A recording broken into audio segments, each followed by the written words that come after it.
Speaking with Frank Wansbrough, former mayor of Windsor and local businessman. Mr. Wansbrough, were you born in Windsor? No, Mike, I wasn't born in Windsor. I was born in Toronto, but my parents had the good fortune to get out of that city and get down to Windsor when I was 5 years old.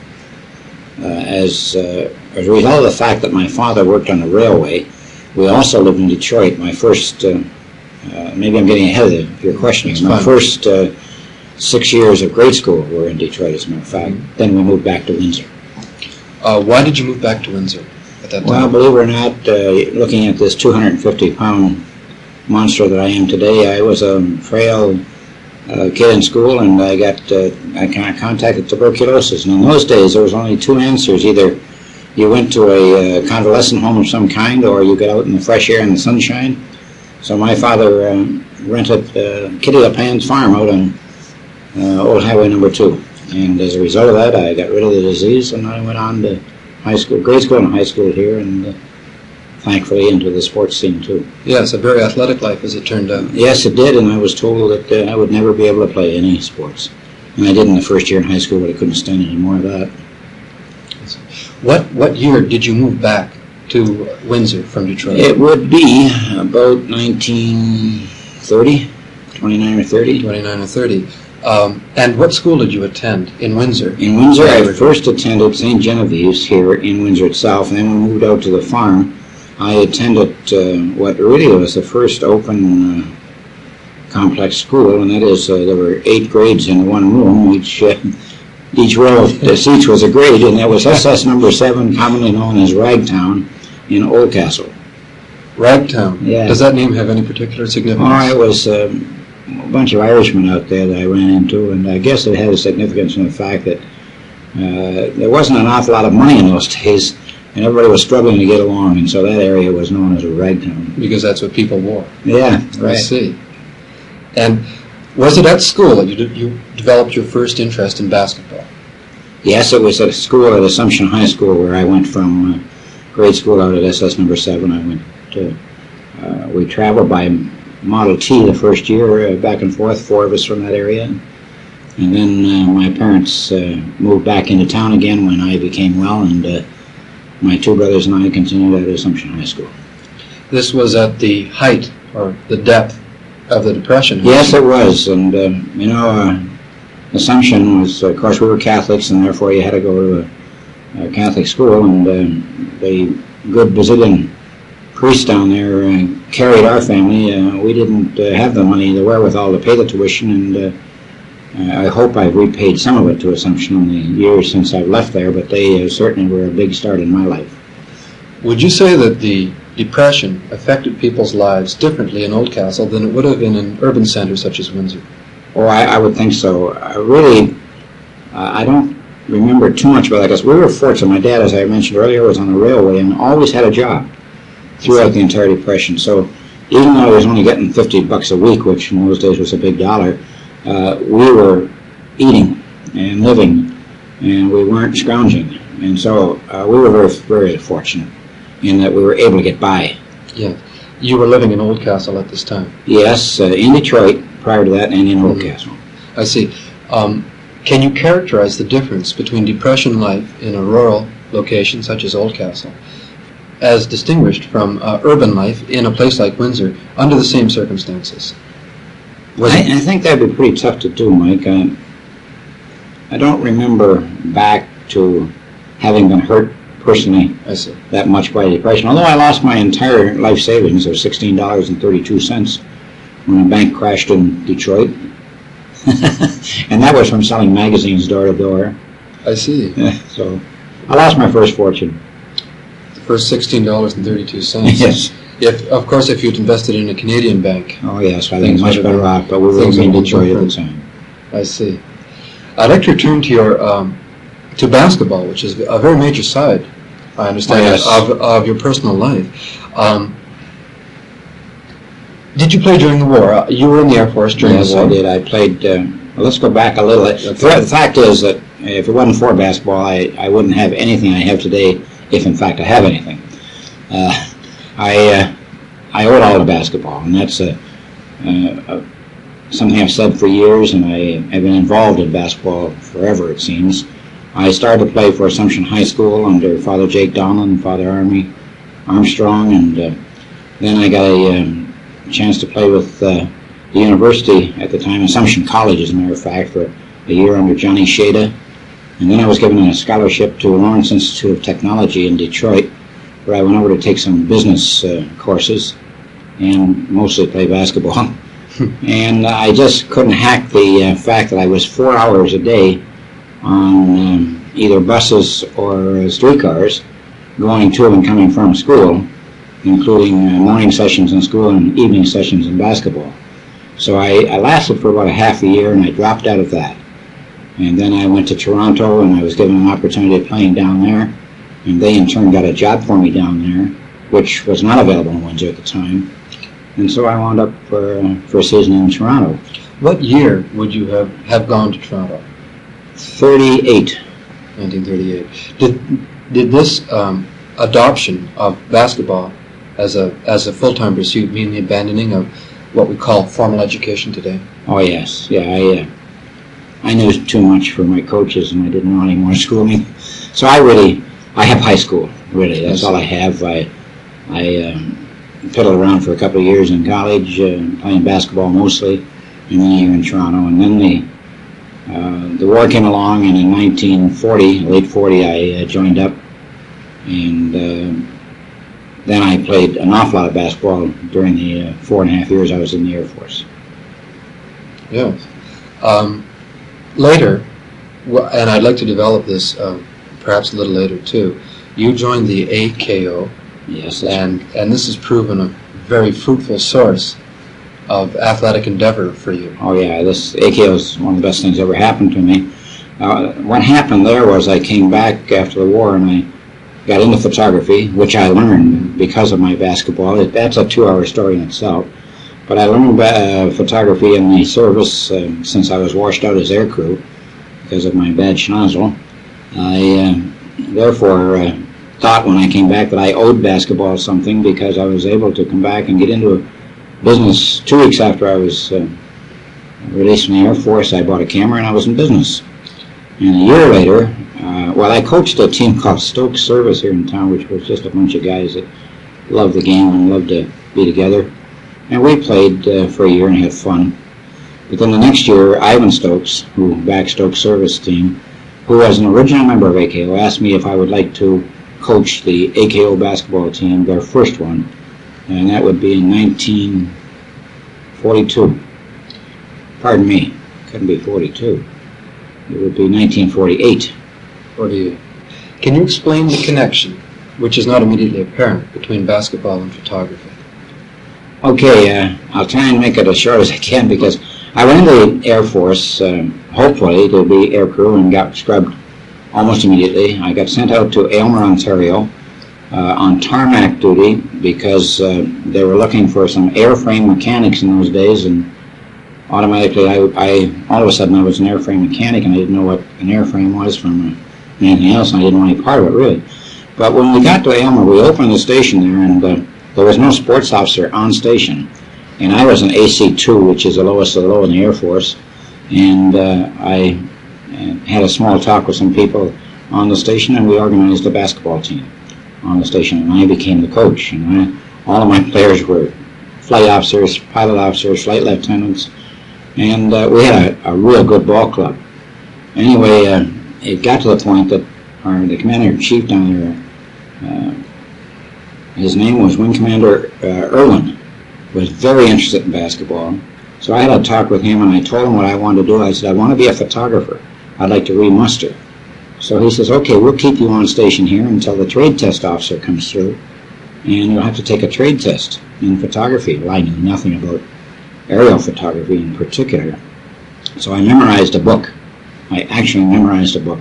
And if the trade test officer had asked me anything outside of that book, I'd have been dead. Fortunately, he didn't, and I got re-mustered to a photographer. I wound up eventually teaching photography at the School of Photography in Ottawa for a couple of years, and teaching instructors in photography later. And then, fortunately, I snuck overseas for a little while with some of the kids that I had taught photography to. All of that was because I was able to play basketball, and Wing Commander Irwin kept me at Aylmer. Subsequent to that, I played probably the best basketball that I had played personally in Ottawa district, and then on the way overseas I played for Greenwood Equipment Depot down east, and then when we arrived overseas I wound up playing in the RCF Overseas Champions in Bournemouth, England. I see. When did you return to Windsor? I returned to Windsor in '45. I see. And is that when you first became involved with the AKO? No, I knew the people in the AKO, but I didn't really become involved until the '47-'48 basketball season when Evan Stokes asked me to take over the team. Then I became a member in '48. I see. Can you tell me what AKO stands for? AKO is Alpha Chi Omega, and a loose translation, as far as we're concerned, and you can do that with Greek, is even unto the least. It's the first and the last letter of the Greek alphabet, and we translate it even unto the least. We decided after the war, well, AKO to start with started 50 years ago last year. It's 51 years old now. And they started as a fraternity at W.D. Lowe Vocational School. In the old days when I was in school, in my age group, we had fraternities, and they were condoned. Today they call them gangs, and they're not. It's the same thing. But we stuck together. We had a lot of fun. They had a lot of fun. When they came back after the war was over, they found out that there were 5 AKO members who were no longer with us. They paid the supreme sacrifice. And so those who were left decided that they should do something more constructive with AKO than self-enjoyment. And so they decided that they would sponsor junior sports, and our first team was a football team. Mm-hmm. Rather successful, and now, 51 years later, from the beginning of AKO is recognized as the biggest, largest, and best organizer and backer of junior sports in the Dominion of Canada. Is it confined presently to Windsor? Yes, it is. I don't think it'll ever go out of Windsor. I see. Okay. I'd like to shift from what is obviously a large personal area of concentration to something more public. How did you first get involved in politics here? Well, I coached AKO. We're still with AKO. That's fine. I coached AKO for 13 years. We won the Canadian Championship the last year. Mm-hmm. It was to the point that I was on tranquilizers trying to keep up with the kids, and the kids were still the same age year after year. It's a junior age group team, so therefore they were always the same age, but I grew a year older each year and a little grayer. And I decided I'd had enough. We'd done everything. We'd gone from coast to coast. We'd won a couple of Canadian championships, and I was ready to hang it up. So I did, and I really didn't do anything for a year, although I was still involved in basketball at the local level with the Windsor District League. And then my wife Marge and I lived on the riverfront, down there George Avenue, and next door to us moved in Eroyd Coulter, the first city manager of the city of Windsor. And we became very close friends, and a year or so later he started talking to me about running for council.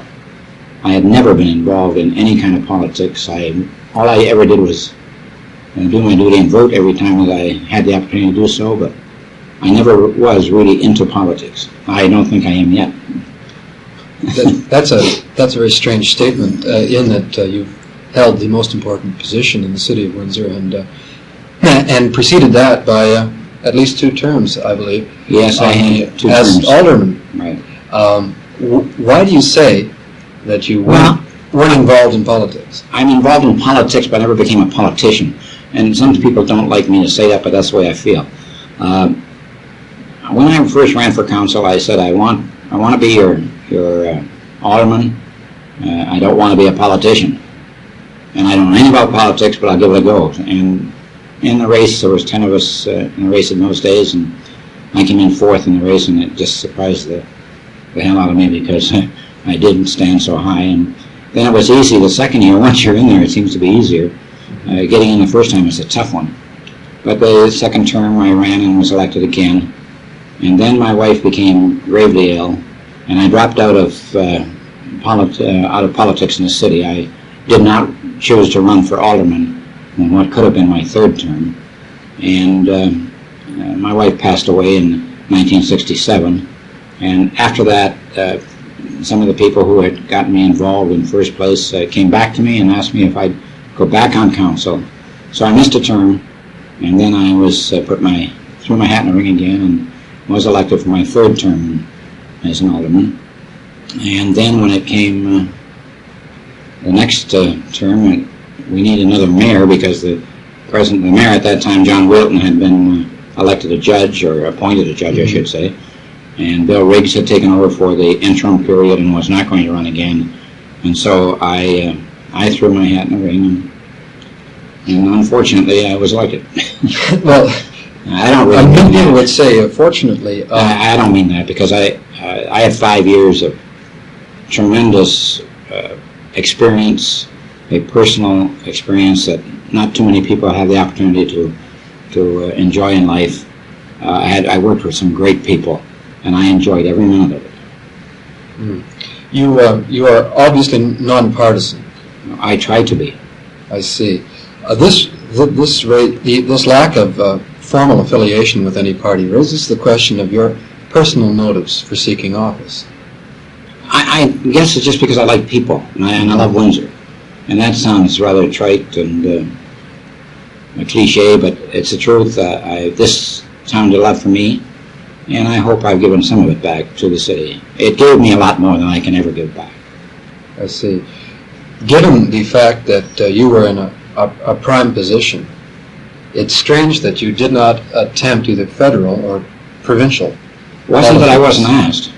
Yes, I can well imagine. You were a popular mayor with a lot of prominence and a very good record.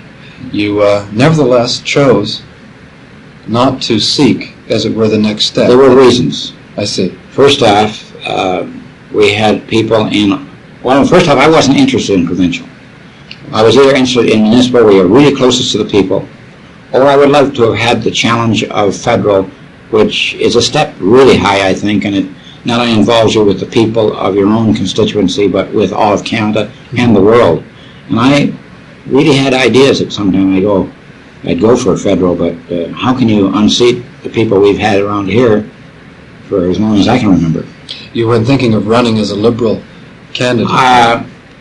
To run as a Conservative federally here would be an absolute lost cause. That's been proven I don't know how many times. That's right. And to run as a Liberal, I'd have to upset one of the incumbents, which was an almost impossible task. I see. I see. So I had to give up on any thoughts of federalism. Just how long did your career in municipal politics last? I was 3 terms alderman, 5 years mayor, and then I was out for 4 years, and now I'm back in again for another couple, and I'm going to run again this fall in the upcoming election. So maybe I'll be in for another 2, and I think that might be the end of the line. I think it's time that some of us stepped out, because it's, as I said earlier, it's tough to get in a first time, but once you're there, it's a lot easier to get back in. Yes. I think we need some new blood, some young blood, some good people to replace some of the people who are on council, rather than just the same old pack being reelected each and every time. It's very interesting, in fact. If you were given the chance, what would you rate as your major accomplishments during your tenure, either as mayor or as alderman? Well, I think the major accomplishment was the fact that I lasted for 5 years. And that's a pressure-filled job. I didn't realize it until it was over. There were things happened while I was mayor, but I personally was not responsible for too much. A couple of ideas I had, seeds that I planted, germinated and became pretty nice flowers. I look at the art gallery, for one. Yes. Because that was an idea that was fostered by a visit there of John Steele, the city manager at that time, and myself, and our suggesting we were looking there for it as a library. The brewery, yeah. Was it that time a brewery? No, it was the old brewery. I had gone to San Francisco, and I'd seen Giardella Square and the rest of the beautiful places they have down in the wharf area of Frisco, and I came back looking at that brewery, and I thought, boy, would that make a great place for fantastic tourist attraction with boutiques and everything. And we called in financial experts who were great, because they came in from businesses here in this city, who knew what they were talking about, and they advised me that it would be financially impossible to do it in the old part of the brewery. However, the newer part of the brewery, the part where they stored everything, was quite new and was just tremendously built to hold the weight that was necessary because of the barrels that were stacked on them. We looked at that, and in cooperation with the brewery, we got that for peanuts and turned it into an art gallery eventually, although with our first look at it was a possible library. I see. The gallery itself, I think, opened in September of 1975. I believe that's correct. I can't be tied down to that, but I think that's November right, yeah. Or something. When did you begin to consider redevelopment of that particular site? Well, on this visit, probably 73. 73. Probably 73. I'd have to, kind of look back and to be absolutely sure. But I think it was early 73 that we looked down there. We brought Ken Saltmarsh down to look at it, and Ken and I always didn't hit it off exactly. I sat on the board at Willestead Art Gallery, and I don't think he was too enamored by my remarks about some of the paintings and so on that came in, because I'm a photographer by trade, and I guess I like things that are sharp, absolutely sharp, not surrealistic or anything. And I remember Mrs. Wallace R. Campbell used to sit next to me, and we'd look at some things that, just because somebody's name was on the bottom, it was worth $25,000. It wasn't to me, it wasn't to her, but fortunately we didn't control the board, and they did make some purchases that have certainly enhanced the gallery. Yeah. But Ken came down and looked at the building with a chap from Toronto, an architect in that field, and they were just enthused, and I almost dropped dead because I think it was the first time that Ken and I agreed on something. I see. The new public library was also built during... Yeah, when we decided that would be an art gallery, then we had to continue looking for some place for the public library. We looked at the OBA site as a place for the library. That's the British American Hotel at the foot of Willette Avenue and Riverside Drive? Right. Good. That was, it turned out that would be too expensive down there, and we wound up here, which is central, which is on the bus lines, which is, I think it's a beautiful building now. But that was just one of the things that happened during my term as mayor. I am not responsible for this building, believe me. Oh, I see. I was going to ask you. One vote. I see. I was going to ask you if it was a characteristic of your administration that you worked towards these public facilities. Oh, I think it was. I think that not only my administration, but the prior administration, even since, with the help of a good administration, you look towards that end all the time to improve facilities for your people. I see, and that was a priority for you during that time. What made that possible? Was it the strength of the auto industry and the tax and other revenues coming into the city? We were in pretty good shape those years, and good tax base, and able to float the debentures necessary to build this building without too much strain on the taxpayers. I see.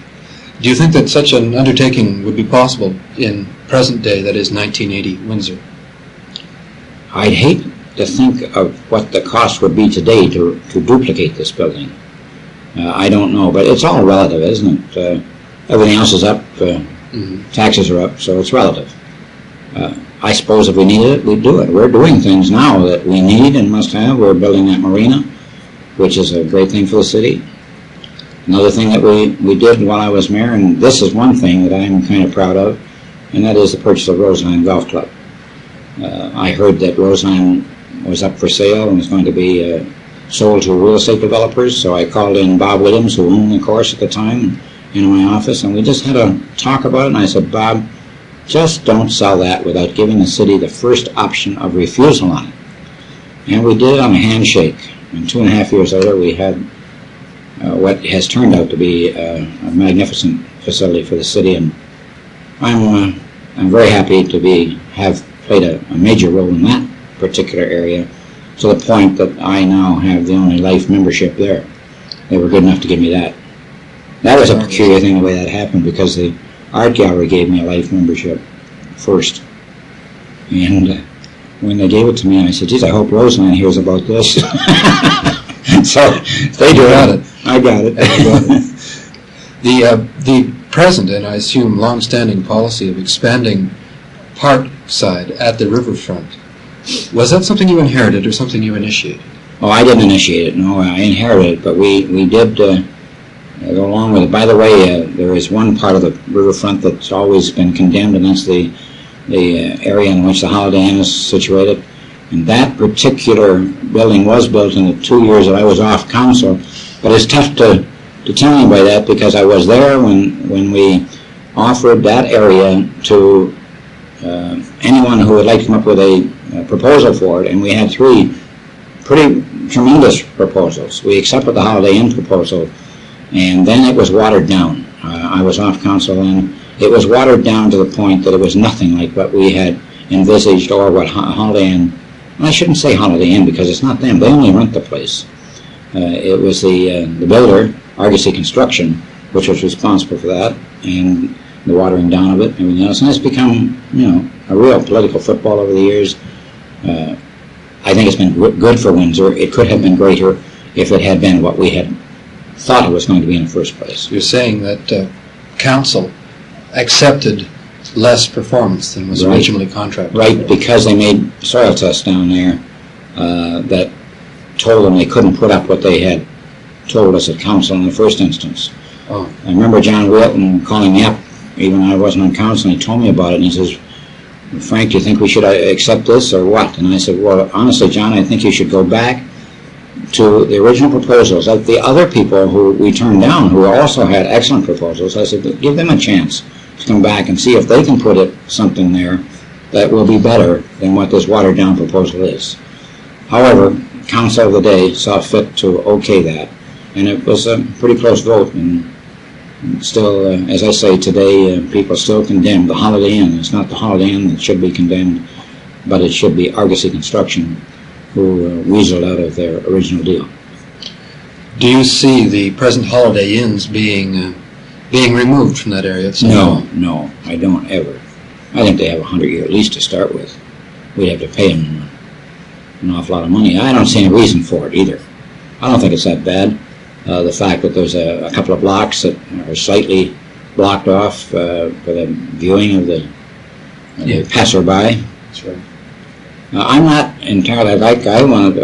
I had a hotel all lined up, as a matter of fact, on the old BA site, and council was behind me, and then a few rather vociferous people in the city, including the Windsor Star, got on our backs, and council turned tail, and we were defeated on it. Yes. We could have had a hotel there 6 years ago. Yes, in a 1975 interview in Windsor this month, you indicated it was the Valhalla Inn people that were willing to put in something you felt was a more substantial. Oh, it was the plans we saw, and which council in principle approved of, were just the ideal thing for that property. That property we wound up buying for over $1 million for that block. That's got to be the most expensive part of our whole riverfront park system. And I guess it's nice. I don't, what can you do now? It's fait accompli. Yeah. You can't cry about it. Well, conceivably something could still be built there if the inhabitants of the Canadian Imperial Bank of Commerce Tower weren't so averse to having their blue. Well, that's just a kiss-off, because when I was mayor, I convinced the Canadian Imperial Bank of Commerce people, it wasn't them either, they merely rent. But the firm out of Edmonton, the name escapes me right now, the firm out of Edmonton was building, I convinced them and the powers to be that they should build it down there. They were going to build that building at Wyandotte and Olette, and I thought that it would be better on the riverfront there, and so we leaned over backwards to make sure everything went right for them to do it. And then when they got finished and everything was finished, we wanted to put the hotel there, and we told them at the time that their view might be obstructed if a building went on the site. The BA Hotel was properly zoned. If somebody wanted to go in there and build a hotel, buy that property and build a hotel on that property as it stood, we could not have legally stopped them. But because they wanted some extras which were good for the city, extras which made it a better proposal, then it meant going up a little bit and going out a little bit into our lands. And that's where the trouble began, and that's where the neighbors put in the objection, especially the owners of the Canadian Imperial Bank of Commerce Tower. I see. It was really I couldn't believe it when they objected. It was a disappointment to you to lose Oh, the yes. Valhalla contract. Definitely. You mentioned that the local newspaper, the Windsor Star, took up the banner for the other side. Oh, yes. Did you often find yourself on the other side of the fence with respect to the editorial views of the Windsor Star? Well, I think we get along pretty good. Thinking back, as a person who's been around here for a long time, of course, we all loved our old Windsor Star, and we hate the one that's going out in the streets now. But that's just something that's grown over the years. Windsor's probably the biggest small town in the world, and everybody knows what's going on around here because we've only got one paper. They don't have an opportunity to read anything else or to get a different slant on the news or a different editorial. We don't have enough radio stations editorializing. We have 2 government stations that aren't supposed to editorialize, so the Star rules the roost. And yes, we're at loggerheads on some things, but in most of the cases, while I was mayor, we got along pretty good. I didn't cater to them, and they certainly didn't cater to me, and that's the way I wanted it. But they sure shot me down on the Valhalla Inn, and although I don't think that was the major reason for my defeat at the polls against the present mayor, I think it had something to do with it. And yet the Windsor Star backed the now derelict Steinbergs, or Miracle Mart, say. Yes. That is not too far from there. Yeah, that's true. But, and yet they condemn us now in their editorials for having let that go there, because they wanted the esplanade from City Hall through to the riverfront. And, it was beautiful on paper. And planners are dreamers, and we need dreamers. Yes. But you also need financiers. And that's something we didn't have for a long time. There was an empty block down there. We have a nice senior citizen apartment next to Lagoyo. That block was empty for 10 years in our urban renewal. How long can you hold on to a block without taxes, without anything coming in? Yes. And it asked the senior citizens who are in that building what they think of it, and they're happy. It's a beautiful place to be, and why shouldn't they be there? They deserve it. Your tenure as mayor must have witnessed considerable growth in the city. The growth of this city has not been that great at any time, except when the odd announcement is made that somebody's going to build a new plant here, and then everybody from the rest of Ontario comes flying in here for a little while, and then they leave when they find that it's not all that glamorous. The population built up very slowly. I see. It always has. I can't remember a year when we had a big increase in population. I see. How did Windsor change? If I know this is a broad question, how did Windsor change during the 5 years you actually were mayor?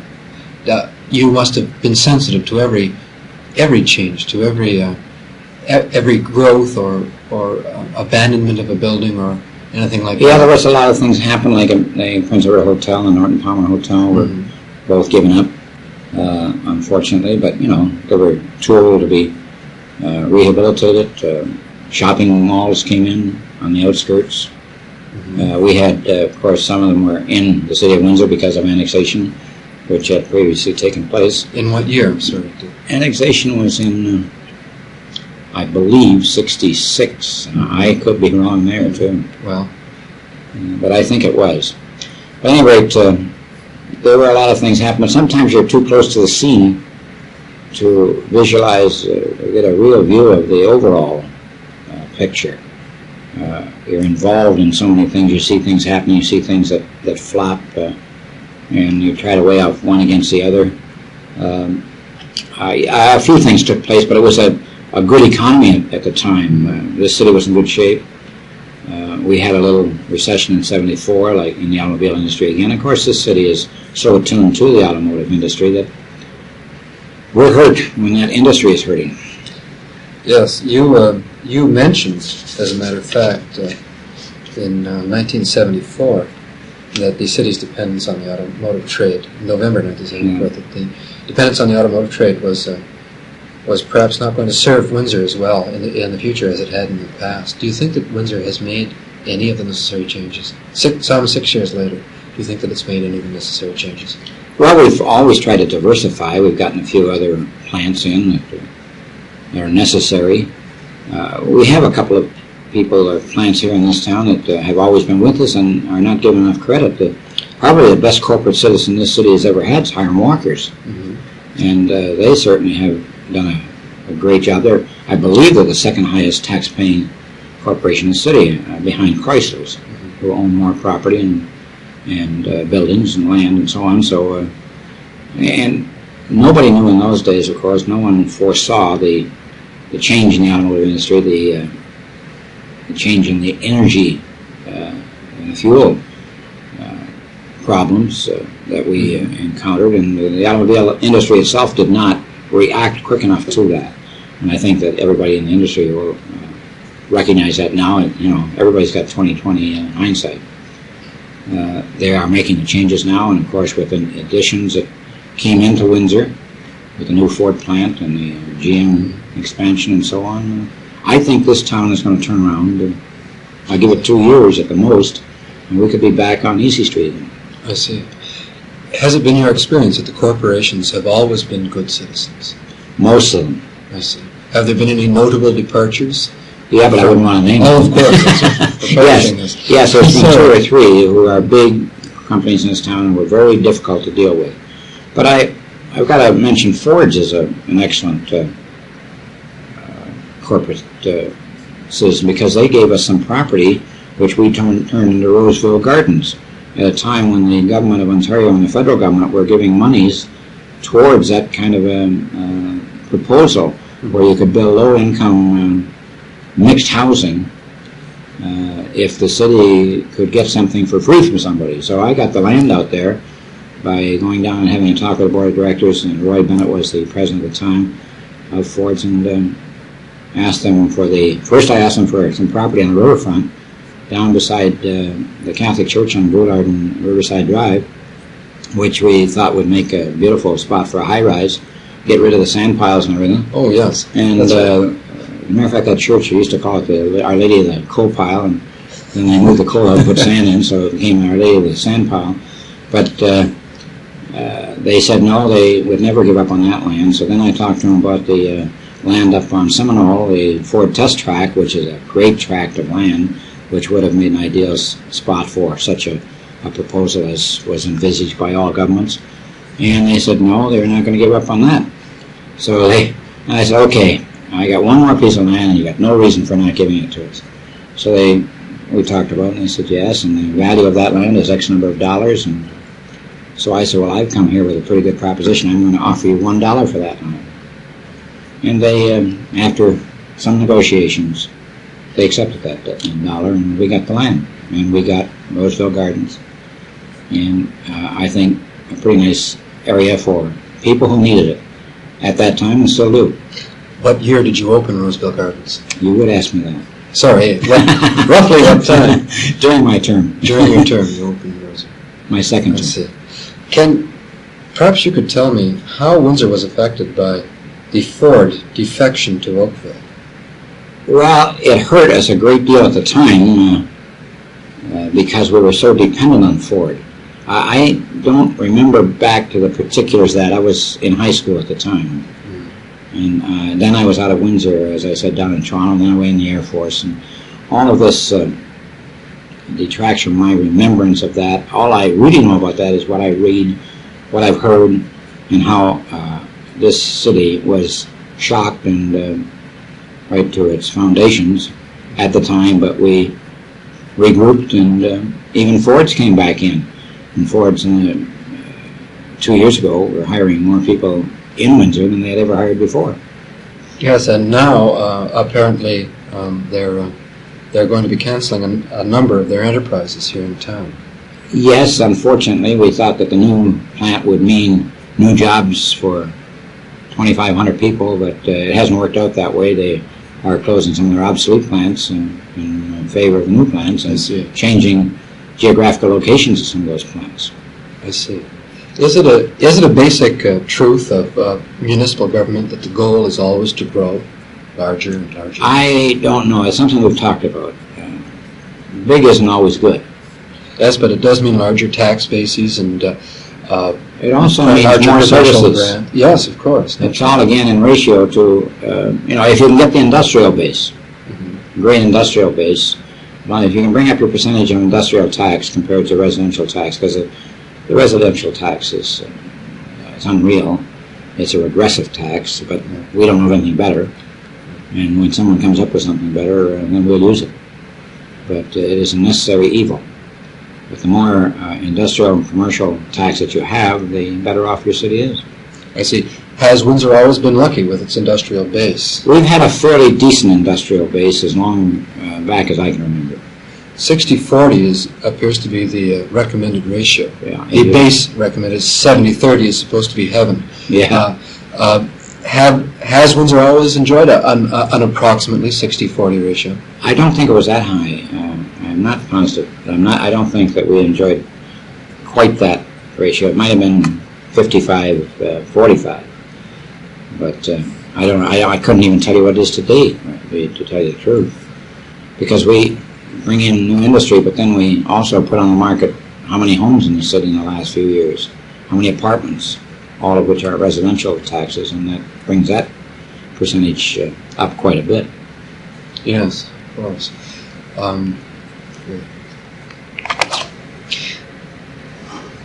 A major portion of the city, and in fact the most economically viable one at the time of the Depression, was Walkerville, which was virtually a creation of the Hiram Walker enterprise. Right. What is the present role, and what was the role during your administration of the Hiram Walker company? Well, Hiram Walkers has always, as I mentioned, been a great corporate citizen. They've always been there, and they've always been getting bigger and better and doing fabulous things for the city. Like, we like to refer to it as the Hiram Walker Canyon when you cross the Peabody Bridge and drive through to Drouillard Road. But that is the most beautiful canyon in the world. They do things and have done things for years that were never required by law or by our planning department or anything else in those days, although now we've changed and we're asking other people to beautify their businesses as much as possible. But that area has always been so beautiful, with flowers and beautiful green grass and that fabulous old office building of theirs and the new ones that they've added. It's just been well done. It's always been that way. Hiram Walkers never come to the city for anything. They just seem to go along with it, continue to grow, and continue to be a very big part of this city. And as I say, a great corporate citizen. They do so much behind the scenes that no one knows about. Mostly by way of charitable donation? They donate for everything there is going, and they always are big at it. And they also do things for different interests in town who are trying to promote something by entertaining at the Hiram Walker special hall that they got down there. Oh, that's right. The hospitality center. The hospitality center. It's a beautiful place, and I don't know how many times I've been there, but I love the center, and I just like to go back there anytime. But they do that, and out of the goodness of their own heart, and a lot of people don't realize it. United Way meets down there so many times. I even belong to a club called the Sons of the Whiskey Rebellion,